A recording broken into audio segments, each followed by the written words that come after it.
السلام علیکم پیارے بچوں، کیسے ہیں آپ سب؟ تو آئیے آج صفائی کے بارے میں کچھ معلومات حاصل کرتے ہیں۔ تو اس میں سوال جواب دیے گئے ہیں، آئیے پڑھتے ہیں اور سنتے ہیں۔ سوال نمبر 1 ہے، صفائی سے کیا مراد ہے؟ جواب، صفائی سے مراد جسم اور لباس کی صفائی ہے۔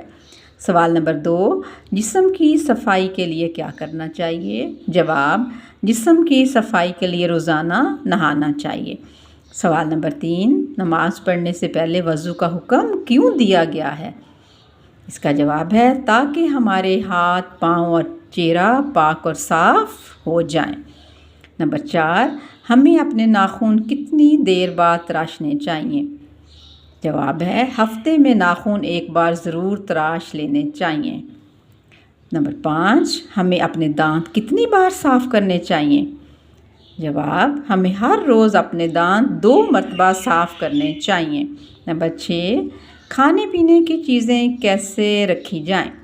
جواب ہے کھانے پینے کی چیزیں ڈھانپ کر رکھی جائیں۔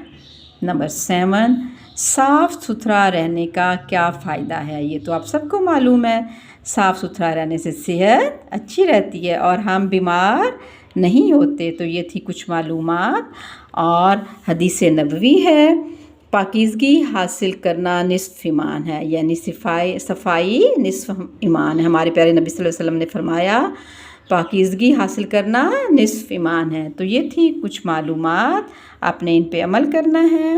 اوکے، اللہ حافظ۔